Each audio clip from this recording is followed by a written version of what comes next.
Hi friends, welcome to our channel. எல்லோரும் எப்படி இருக்கீங்க? கண்டிப்பாக நல்லா இருப்பீங்கன்னு நினைக்கிறேன். இன்றைக்கி வந்துட்டு நம்ம லெஹங்கா ப்ளவுஸ் ஒன்று கட் பண்ணியிருப்போம் இல்லைங்களா, நேற்றுக்கு வந்துட்டு போட்டிருப்போம். ஸோ அந்த லெஹங்கா ப்ளவுஸை இன்றைக்கி வந்துட்டு ஸ்டிச் பண்ணி காட்ட போகிறோம். நான் முடிஞ்ச அளவுக்கு கொஞ்சம் ஓரளவுக்கு ஸ்லோவாக வச்சு காட்டியிருக்கேன், புரியும். ஸோ அந்த மாதிரி தான் காட்டியிருக்கேன். நான் கொஞ்சம் ஸ்பீடு நார்மல் ஸ்பீடில் வச்சோம் அப்படின்னா ரொம்ப டைம் ஆகுதா, அவ்வளோ டைம் பார்க்க முடியாதுல்ல. அதனால் நான் வந்துட்டு கொஞ்சம் வந்துட்டு ஸ்பீடை அட்ஜஸ்ட் பண்ணியிருக்கேன். பட் இருந்தாலும் உங்களுக்கு புரிகிற மாதிரி தான் வந்து பண்ணியிருக்கேன். இது வந்து ஃபுல் அண்ட் ஃபுல் வந்துட்டு நெட்டு லெஹங்கா, கொஞ்சம் ஹெவியான சீக்வன்ஸ் இருக்கிற நெட்டு இது. ஸோ அதோட நெட்டு ப்ளவுஸ், அது லெஹங்காவில் ப்ளவுஸு அதை தான் வந்துட்டு ஸ்டிச் பண்ணுறாங்க. நீங்கள் பாருங்கள், நான் அப்பப்போ உங்களுக்கு வந்துட்டு எக்ஸ்பிளைன் பண்ணுறேன். மற்ற டைமில் சவுண்ட் இருக்காது. ஸோ ஏன்னா எக்ஸ்பிளைன் பண்ணலைன்னா கொஞ்சம் புரியுமா என்னன்னு எனக்கு தெரியல. ஸோ அதனால் நான் எனக்கு தெரிஞ்ச அளவுக்கு உங்களுக்கு எக்ஸ்பிளைன் பண்ணுறேன். ஸோ இப்போ பாருங்கள், அண்ணா எப்போவுமே ஃபஸ்ட்டு வந்து கை தான் வந்து ஸ்டார்ட் பண்ணுவாங்க. ஸோ கை வந்துட்டு ஸ்டார்ட் பண்ணிட்டாங்க. லைனிங் வச்சுட்டு மெட்டீரியல் மேலே வச்சு ஸ்டிச் பண்ணுறாங்க. ஸோ ஸ்டிச் பண்ணிவிட்டு அப்படியே வந்துட்டு உள் பக்கமாக திருப்பிப்பாங்க. இப்படி திருப்பிட்டு மேலே ஒரு ஓட்டு தையல் போடுவாங்க. ஸோ ஓட்டு தையல் போட்டால் தான் நல்லா ஸ்ட்ராங்காக இருக்கும். அதனால் கண்டிப்பாக நீங்கள் இந்த ஓட்டு தையல் போடணும். இந்த லைனிங் பார்த்திங்க அப்படின்னா கொஞ்சம் ஒரு சாட்டின் மாதிரி, சாட்டின் கிடையாது, பியூர் சாட்டின் கிடையாது, பட் கொஞ்சம் சாட்டின் மாதிரி ஒரு மாதிரியான லைனிங் தான், காட்டன் கிடையாது. ஸோ அந்த ஓட்டு தையல் போட்டுட்டு அப்படியே உள் பக்கமாக திருப்பி நார்மலாக எஜ்ஜு தையல் போடுவீங்க இல்லைங்களா, ஸோ அந்த மாதிரி போட்டுருவாங்க. பாருங்கள், ஸ்டிச் பண்ணுறப்ப முடிஞ்ச அளவுக்கு கிளாத்தை வந்துட்டு செக் பண்ணிப்பாங்க, லூஸ் இல்லாமல் இருக்கணும் அப்படிங்கிறதுனால. ஸோ கீழே எஜ்ஜு தையல் போட்டதுக்கப்புறமா சுற்றியும் பார்த்திங்க அப்படின்னா நம்ம வந்து தையல் அடிச்சிடுவோம். தையல் அடிச்சுட்டு அந்த எக்ஸ்ட்ரா இருக்கிற பீஸை வந்துட்டு வெட்டிடலாம். ஸோ இதே மாதிரி ரெண்டு கையும் வந்துட்டு ஸ்டிச் பண்ணட்டும்.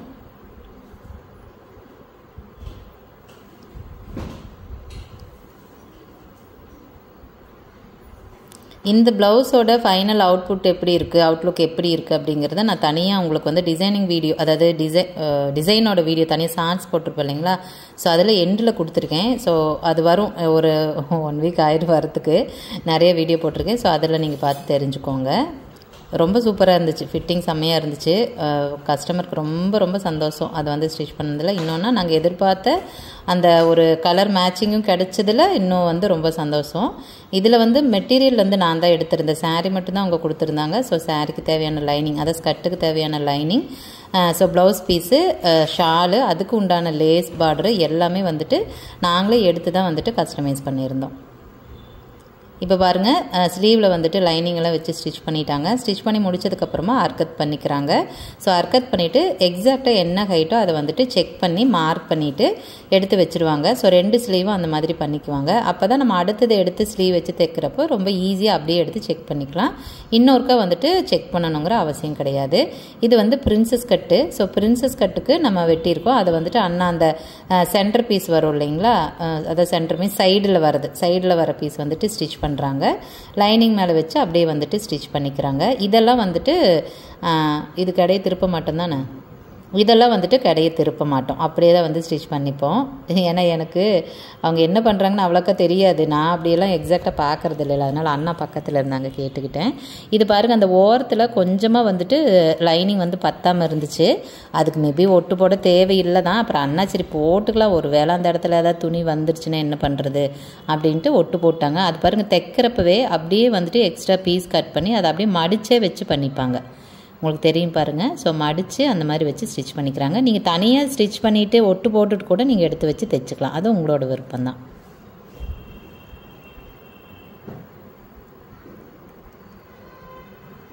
அந்த மேல் துணி வச்சு தைச்சு முடிச்சதுக்கப்புறமா அர்க்கத்து மறைஞ்சு போயிருமில்ல, வெளியில் பார்க்குறப்ப உள்பக்கம்தான் லைனிங்கில் தெரியும், துணியில் தெரியாது இல்லை. அதனால தான் ஒவ்வொரு தடவையும் எந்தெந்த இடத்துலலாம் நம்ம அர்க்கத் பண்ணியிருக்கிறோமோ அதெல்லாம் வந்துட்டு தைச்சு முடிச்சதுக்கப்புறமா ஒருக்க பண்ணிப்பாங்க. ஹரி காஃபி ஒன்று வந்து கூட பார்க்க. இப்போ வந்துட்டு சென்டர் பீஸ், ஃப்ரண்ட்டில் வந்துட்டு சென்டரில் வரும் இல்லைங்களா, ஸோ அந்த பீஸ் வந்துட்டு ஸ்டிச் பண்ணுறாங்க. இது என்னென்னா, நாங்கள் வந்து எப்படி சொல்கிறது, கேன்வாஸ் வச்சுருந்தோம். நான் ஃபஸ்ட்டு அண்ணா கிட்ட அதை வந்து சொல்லலை கேன்வாஸ் அப்படின்ட்டு. அதனால் அண்ணா வந்து ஸ்டிச் பண்ணிட்டாங்க. இல்லாட்டினா கேன்வாஸ் வச்சு அதுக்கப்புறம் தான் ஒட்டுக்க தைப்பாங்க.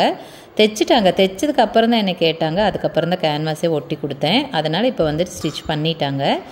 நெக்குக்கும் பார்த்திங்க அப்படின்னா நமக்கு இடையெல்லாம் திருப்ப போகிறதில்ல, அப்படியே தான் வந்து ஸ்டிச் பண்ண போகிறோம். ஏன்னா மேலே பீஸ் வச்சு அடிக்க போகிறோம், அது என்ன சொல்லுங்க, சிடி வச்சு அடிக்க போகிறோமா, அதனால் வந்துட்டு அதுக்கு கிடையெல்லாம் திருப்பணும்னு அவசியம் இல்லை. அதனால் அந்த மாதிரி கிடை திருப்பாமல் அப்படியே வந்து வச்சு தைச்சிக்கிறாங்க.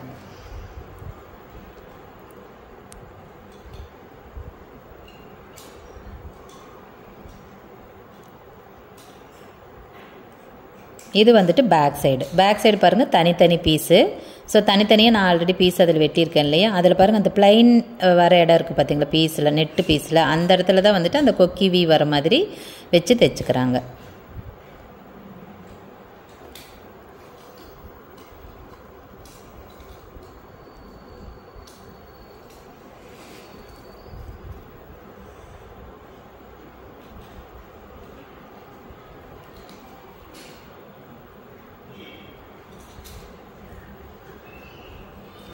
இது சுற்றியுமே எல்லாத்துக்கும் வந்துட்டு தையல் அடிச்சுட்டு வெட்டிடலாம்.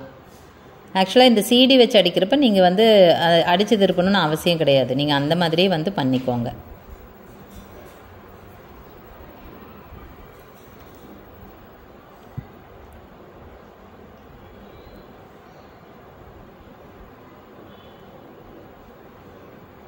இப்போ ஒன் சைடு தைச்சாச்சு, அடுத்த சைடு வந்துட்டு தைச்சிடலாம். ஆக்சுவலாக அதுக்கு இடையில எனக்கு மியூசிக் போடணுமா, அது எடிட் பண்ணுறது ரொம்ப ரிஸ்க்கு, அதனால் நான் மியூசிக்கே போடலை. ஸோ இடையிலலாம் சும்மா மொட்டையாக தான் இருக்கும், சவுண்டு எதுவும் இல்லாமல்.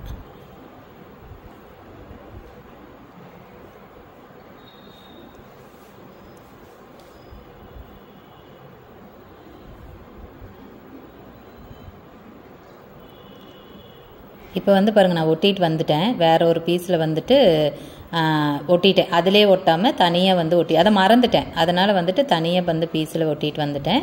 இது பேக் சைடு, அதனால் அண்ணா வந்து தனியாக செப்பரேட்டாக வந்துட்டு வெட்டி எடுத்துக்கிறாங்க. பாருங்கள், இந்த மாதிரி வைக்கணும் இல்லையா, அதனால் நான் இது பண்ணுறப்ப அப்படியே தான் வந்து வெட்டியிருந்தேன். அண்ணா வந்து பிரிச்சுக்கிட்டாங்க. பிரிச்சுட்டு சைடில் நான் எக்ஸ்ட்ரா துணி விட்டுருப்பேன்ல, அதை வந்து அவங்களுக்கு எவ்வளோ வேணுமோ அதுக்கு தகுந்த மாதிரி ஒரு 1/2 இன்ச்சுக்கு மட்டும் துணி விட்டுட்டு எக்ஸ்ட்ரா இருக்கிற பீஸெல்லாம் வெட்டி எடுத்துட்டாங்க. ஏன்னா அதை வந்து அப்படியே தைச்சிப்பாங்க மடித்து. நீங்கள் முன்னாடியே வந்துட்டு பீஸில் அதை லைனிங்லேயே ஒட்டிட்டிங்கன்னா இந்த வேலை இருக்காது, அப்படியே அடித்து திருப்பி பண்ணிக்கலாம்.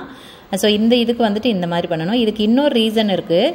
இது வந்து உள்பக்கம் தானே அந்த கேன்வாஸ் தெரியும், அப்போ நெட்டில் வந்துட்டு அப்படியே தெரியும்ல வெளியில் பார்க்குறப்ப. ஸோ அந்த மாதிரி சமயத்தில் நீங்கள் கண்டிப்பாக இந்த மாதிரி ஸ்டிச் பண்ணிட்டீங்க அப்படின்னா இந்த துணி வந்துட்டு உள்பக்கம் போயிடும், லைனிங்க்கே உள்பக்கம் போயிடும். அப்போ வந்து கேன்வாஸ் வந்துட்டு மேலே தெரியாது. ஸோ அந்த ஒரு ரீசனுக்காகவும் நம்ம இப்படி தான் பண்ணுவோம். நெட்டு இல்லாட்டி டிரான்ஸ்பரண்ட்டாக இருக்கிறத வச்சோம் அப்படின்னா இந்த மாதிரி தான் வந்து பண்ணுவோம். இன்னொன்று நான் மறந்தும் போயிட்டேன் ஃபஸ்ட்டே பண்ணுறதுக்கு, அதனால் நம்ம இப்போ வந்து பண்ணி கொடுத்தேன். சும்மா ஒரு டைமண்ட் ஷேப் மாதிரி கொடுத்துருக்கோம், அவ்வளோதான். ஸோ கொடுத்துட்டு அதை வந்துட்டு அண்ணா வந்து ஸ்டிச் பண்ணுறாங்க. நெக்குக்கு வந்து ஸ்டிச் பண்ணிவிட்டு அப்புறமா இதை வெட்டிக்குவாங்க.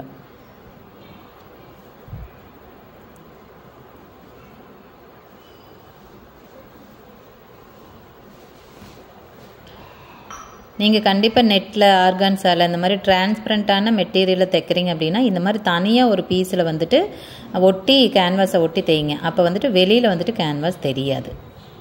இப்போ பாருங்கள், ஸ்டிச் பண்ணிவிட்டு அந்த உள்ளே இருக்கிற எக்ஸ்ட்ரா பீஸை வெட்டிட்டு அங்கங்கே நாச் பண்ணிவிட்டு அர்க்கத் பண்ணிவிட்டு அதை அப்படியே வந்துட்டு திருப்பிப்பாங்க, உள்பக்கமாக திருப்பி ஸ்டிச் பண்ணிடுவாங்க. இப்போ பாருங்கள், ஆட்டோமேட்டிக்காக லைனிங்குள்ளார தான் இந்த பீஸ் போகும். இதை ஓரத்தில் நம்ம வந்துட்டு ஹெம்மிங் பண்ணிக்கணும். ஏன்னா தையல் அடித்தோன்னா மேலே துணிக்கு மேலே தெரியும் இல்லையா, கொஞ்சம் தெரியாது, நூல் தெரியாதுன்னா அடித்து விட்டுறலாம், தெரியும் கொஞ்சம் அப்படின்னா நம்ம வந்து ஹெம்மிங் பண்ணிக்கலாம். இப்போ பாருங்கள், அந்த எட்ஜுக்கு உள் பக்கம் திருப்பி விட்டுட்டு எட்ஜுக்கு வந்துட்டு தைக்கிறாங்க. ஸோ இந்த மாதிரி தைக்கிறப்ப அந்த டைமண்ட் ஷேப்புக்கெல்லாம் நல்லா நிறுத்தி திருப்புங்க, அப்போ தான் அந்த ஷேப் வந்து பர்ஃபெக்டாக வரும்.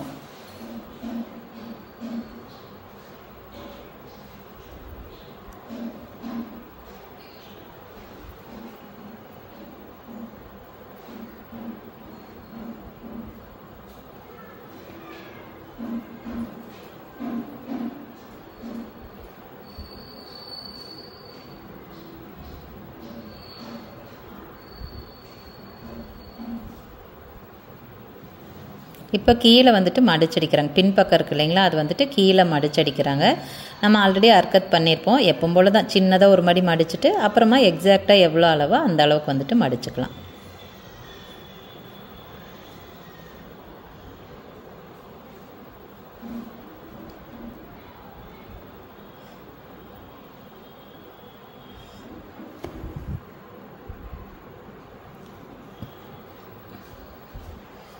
இப்போ வந்துட்டு கொக்கிப்பட்டி வீப்பட்டி வந்து தைக்கிறாங்க. கொக்கிப்பட்டி வீப்பட்டி நீங்கள் ப்ளவுஸுக்கு எப்படி தைப்பீங்களோ சேம் அதே மாதிரி தான்.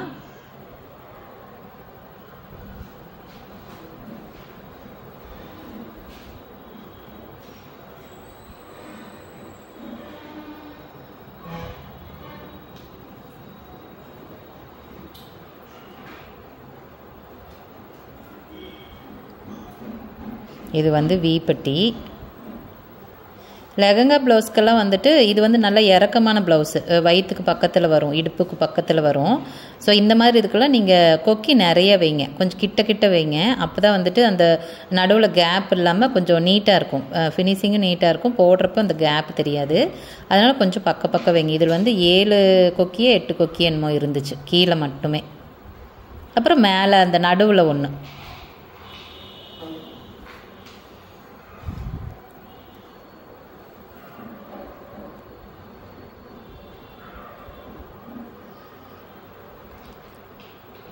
இப்போ இது வந்து ஹூக் பட்டி வைக்கிறாங்க.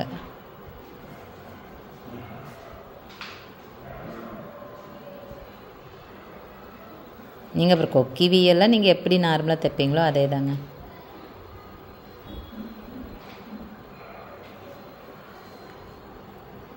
பாருங்கள் தைச்சாச்சு. தைச்சாலும் பாருங்கள் செக் பண்ணிப்பாங்க ரெண்டோட லென்த்து ஒரே மாதிரி இருக்கா அப்படின்னு சொல்லிட்டு.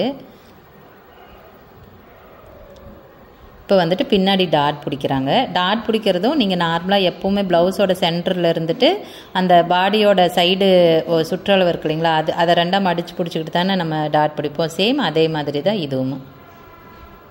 பாருங்கள் 2 பக்கம் டாட்டும் பிடிச்சிட்டாங்க. டாட் பிடிச்சிட்டு நல்லா செக் பண்ணிக்கிறாங்க ஒயரம் கரெக்டாக இருக்கா, கொக்கி வி அந்த பீஸ் இருக்கு இல்லைங்களா அதோட ஒயரம் கரெக்டாக இருக்கா அப்படின்னு சொல்லிட்டு செக் பண்ணிக்கிறாங்க. இது வந்துட்டு ஃப்ரண்ட் நெக் வந்து நான் கொஞ்சமாக லோவாக வச்சுருந்தேன், ரொம்ப போட் நெக் மாதிரி மேலே வேண்டாம் அப்படின்னு சொல்லிட்டு கொஞ்சமாக லோவாக வச்சுருந்தேன்.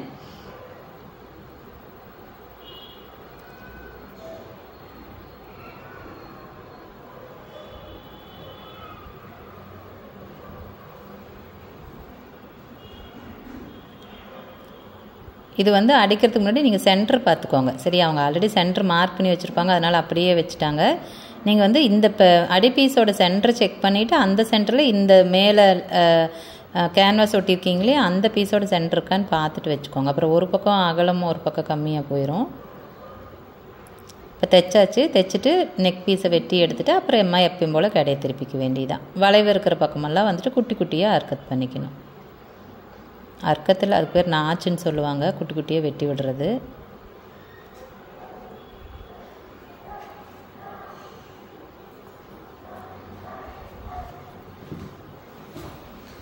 இப்போ வந்துட்டு அந்த ஃப்ரண்ட்டில் பிரின்சஸ் கட் இருக்கு இல்லைங்களா, அது ரெண்டையும் வந்துட்டு ஜாயின் பண்ணுறாங்க.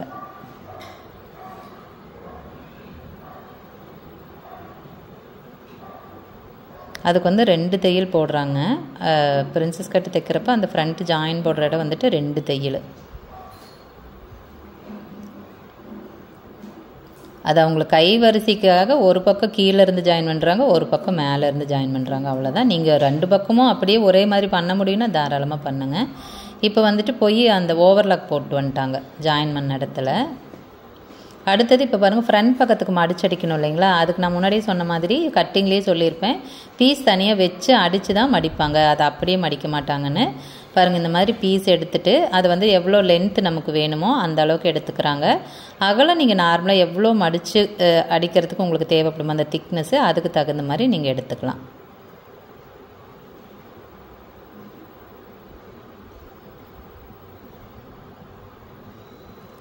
இப்போ ஃபஸ்ட்டு துணியில் வந்துட்டு மேல் பக்கமாக வச்சு தைச்சிட்டு அப்புறம் அப்படியே அது உள் பக்கமாக திருப்பி மடிச்சுக்க வேண்டியதுதான்.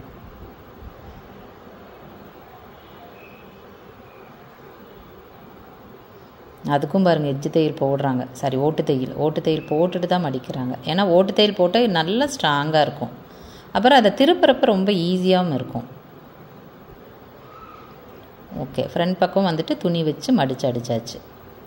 இது வந்துட்டு சென்டர் டாட். பிரின்சஸ் கட்டுக்கு வந்துட்டு சென்டரில் நம்ம கொக்கி வீட்டிலிருந்து ஒரு டாட் போடுவோம் இல்லைங்களா, அது பிடிப்பாங்க. ஸோ அதுதான் பிடிச்சிருக்காங்க. இப்போ தான் பாருங்கள் குடையிறாங்க, பாருங்கள் ஆம்கோலில் குடையிறாங்க தெரியுதா.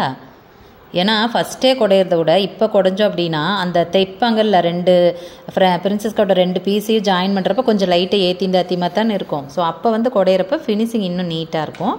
அதனால் அண்ணா எப்போவுமே வந்துட்டு இப்போ ஜாயின் பண்ணுறாங்க பாருங்கள், ஷோல்டர் ஜாயின் பண்ணுறாங்களா அதுக்கு முன்னாடி தான் குடஞ்சி விடுவாங்க. அதனால் நான் பார்த்தீங்கன்னா உங்களுக்கு கட்டிங்கில் குடஞ்சிருக்கவே மாட்டேன். நான் வேறு அப்பப்போ இடையில வந்து ப்ளவுஸ் சேரீலேருந்து ப்ளவுஸ் கட் பண்ணி கொடுங்கன்னு வந்து கேட்டுட்டு இருந்தேன் 2-3 டைமு.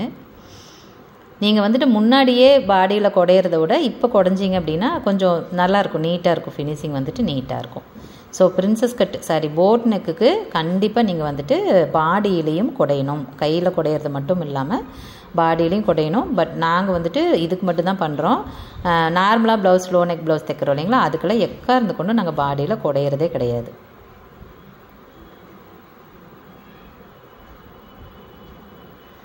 இது வந்துட்டு ஃப்ரண்ட் பார்ட்டோட இடுப்பு சுற்றளவு. இப்போ நம்ம பேக் பார்ட்டோட இடுப்பு சுற்றளவு தான் அங்கே நம்ம மார்க் பண்ணியிருப்போம். ஃப்ரண்ட்டில் மீதி அளவு இது டைரெக்டாக பாடியிலேருந்து எடுத்ததுனால இப்போ ஒரு 20ன்னு வச்சுக்கோங்களேன், பின்னாடி 10 வச்சுருப்போமா, அப்போ முன்னாடி 10னா இந்த பக்கம் 5 அந்த பக்கம் 5 வரும் இல்லைங்களா. ஸோ அந்த மாதிரி வந்துட்டு இடுப்பை நம்ம மார்க் பண்ணிக்கணுமில்ல, அதை தான் வந்துட்டு இப்போ மார்க் பண்ணாங்க அண்ணா. மார்க் பண்ணிவிட்டு தான் ஃப்ரண்ட்டி பேக்கி வச்சு ஜாயின் பண்ணுவாங்க. இப்போ ஷோல்ட்ரு மார்க் பண்ணிக்கிறாங்க. நான் 2 இன்ச்சு ஷோல்ட்ரு வச்சுருந்தேன். ஸோ 2 தைக்கிறதுக்கு 6 இன்ச்சு சேர்த்து 2.5 இன்ச்சு செக் பண்ணி மார்க் பண்ணிவிட்டு இப்போ கை வச்சு ஜாயின் பண்ணிக்க வேண்டியதுதான். கை எப்பயும் போல் தாங்க ப்ளவுஸ் தைக்கிற மாதிரி சென்டர்லேருந்து ஜாயின் பண்ணிட்டு வரணும், இழுத்து பிடிக்காமல் தைக்கணும். மெயினாக இதில் ஷோல்டரில் ஆம்கோல் சரி கை ஜாயின் பண்ணுறது பெரிய விஷயமே. இழுத்து பிடிச்சா கம்பல்சரி எந்த துணியாக இருந்தாலும் லூஸ் ஆகி போயிடும்.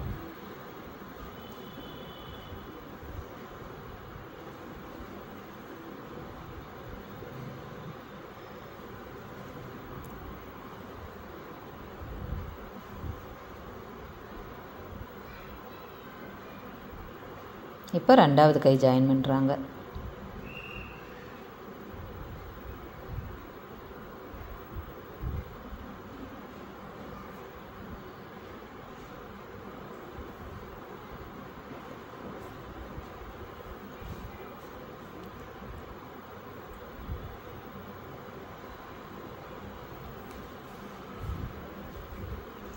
இப்போ வந்துட்டு கை ஜாயின் பண்ணிட்டு வந்ததுனால ஓவர்லாக், கை சுற்றி ஓவர்லாக் போடணும் இல்லைங்களா. ஸோ அதுக்கு தான் வந்துட்டு எந்திரிச்சு போய் ஓவர்லாக் போட்டு வந்தாங்க. இப்போ பாருங்கள், சைடு ஜாயின் பண்ணுறப்போ ஃபஸ்ட்டு என்ன பண்ணுறாங்க, இடுப்பு சுற்றளவு இருக்குது இல்லைங்களா. ஸோ ஃப்ரண்ட்டை பேக்கி வச்சுட்டு குட்டி குட்டியாக தைச்சி எடுத்துகிட்டு இடுப்பு செக் பண்ணிப்பாங்க. செக் பண்ணிவிட்டு தான் அண்ணா எப்போவுமே தைப்பாங்க. அது ப்ளவுஸாக இருந்தாலும் சரி, சுடி எதுவாக இருந்தாலுமே இந்த மாதிரி தான் வந்து பண்ணுவாங்க. சரி, சுடிக்கெல்லாம் தானே ஓட்ட போட்டுறாங்க, ஒன்றும் பிரச்சனை இல்லை. லெஹங்கா ப்ளவுஸாக இருக்கட்டும், எந்த மாதிரி ப்ளவுஸ் தைச்சாலும் இடுப்பு இந்த மாதிரி குட்டியாக அடிச்சுட்டு அதுக்கப்புறம் தான் வந்துட்டு ஃபுல்லாக வந்து தைப்பாங்க. இப்போ கைக்கு பாருங்கள், நான் எங்கெல்லாம் ஓட்டை போட்டனோ அந்த ஓட்டை மேலேயே தான் வந்துட்டு கை தைச்சிருப்பாங்க. இப்போ ஒன் சைடு அடித்தாச்சுங்களா, இன்னொரு சைடும் அதே மாதிரி. அப்புறம் இன்னொருத்தர் கேட்டிருந்தாங்க, சைடு வந்து ஜாயின் பண்ணுறது மட்டும் கொஞ்சம் நல்லா தெளிவாக காட்டுங்கன்னு. நான் கண்டிப்பாக அடுத்த தடவை அது கையில் வச்சு தான் எடுக்கணும். நான் கண்டிப்பாக அடுத்த தடவை போடுறேன் உங்களுக்கு சைடு எப்படி ஜாயின் பண்ணுறாங்கன்னு சொல்லிட்டு. ஏன்னா அதுதான் ரொம்ப முக்கியமே ப்ளவுஸில். இப்போ பாருங்கள், ஒரு தையல் அடிச்சிட்டாங்களா. இப்போ பாடி சுற்றளவு, ஆம்கோல் சுற்றளவு இது எல்லாமே செக் பண்ணிக்கிட்டு அதுக்கப்புறம் தான் அடுத்த தையல் அடிப்பாங்க. ஏன்னா ஒருவேளை இதில் ஏதாவது ஆல்ட்ரு நமக்கு தேவைப்படுது அப்படின்னா இந்த ஒரு தையலை மட்டும் பிரித்து விட்டுட்டு எக்ஸ்ட்ரா கம்மியோ எது வேணாலும் பண்ணிக்கலாம். இதுவே நீங்கள் 3 தையலும் பண்ணிட்டீங்க அப்படின்னா அது ரொம்ப ரிஸ்க்கான வேலை. 3ஐயும் பிரிக்கணும், அது ஒரு மாதிரி வேலை அதிகம் இருக்கும் இல்லைங்களா. அதனால் அண்ணா எப்போவுமே ஒரு தையல் அடிச்சுட்டு செக் பண்ணிட்டு தான் பண்ணுவாங்க. இப்போ பாருங்கள், கொஞ்சம் ஏதோ வந்து அதிகமாக இருக்குது போல இருக்குது. அதனால் பாருங்கள், கம்மியாக ஒரு தையல் எக்ஸ்ட்ரா அடிச்சிட்டாங்க. அடித்ததுக்கப்புறமா அப்புறம் எக்ஸ்ட்ரா நம்ம 2 தையலோ 3 தையலோ எத்தனை அடிக்கிறோமோ அதை வந்து அடிச்சுக்கலாம். ஸோ நீங்கள் கண்டிப்பாக இந்த மாதிரி பண்ணிங்க அப்படின்னா உங்களுக்கு வந்துட்டு சைடு ஜாயின்லேயும் மிஸ்டேக் வராது, பாடி லூஸுமே மிஸ்டேக் வராது. ஸோ நீங்கள் இந்த மாதிரி அடிச்சுட்டு செக் பண்ணாத விட்டிங்கன்னா மட்டும்தான் உங்களுக்கு வந்துட்டு பாடி லூஸோ டைட்டோ ஏதாவது ஒன்று வரும். என்ன தான் நம்ம வந்து கரெக்டான அளவில் கட் பண்ணி எடுத்திருந்தா கூட இந்த தைக்கிறப்ப கொஞ்சம் இழுத்து தைச்சிட்டிங்க அப்படின்னா கண்டிப்பாக பாடி லூஸ் வரும். ஸோ அதனால் நீங்கள் ஒன்ஸ் செக் பண்ணிக்கிறது ரொம்ப ரொம்ப நல்லது. இப்போ பாருங்கள், ஃபுல்லாகவே தைச்சி முடிச்சாச்சுங்க. சைடில் எக்ஸ்ட்ரா 2 தையல் மட்டும் அடிப்பாங்க. அடிச்சுட்டு அந்த எஜ்ஜுக்கு ஒரு தையல் ஒட்டிட்டு அப்புறம் பீஸை வெட்டி விட்டுட்டு ஓவர்லாக் போட்டுக்க வேண்டியதான். இப்போ பாருங்கள், கீழே ஃப்ரண்ட் பாடியில் வந்துட்டு எவ்வளோ துணி எக்ஸ்ட்ரா இருந்துச்சு பார்த்தீங்களா. ஸோ அதை வந்து வெட்டி விட்டுருவாங்க, அவ்வளோதான். இது ஒன்றும் பெரிய இதெல்லாம் கிடையாது. அப்படியெல்லாம் எக்ஸாக்டாக மார்க் பண்ணணும் அப்படியெல்லாம் எதுவுமே கிடையாதுங்க. கண்டிப்பாக எக்ஸ்ட்ரா இருக்கும். அது பாடி பொறுத்து எவ்வளோ பெருசு வருதோ அவ்வளோதான். அதை வந்து வெட்டி எடுத்துடலாம், அவ்வளோதான். நீங்கள் அதுக்காக அப்படியே அளந்து அப்படியெல்லாம் வைக்கணும்னு எந்த கட்டாயம் கிடையாது.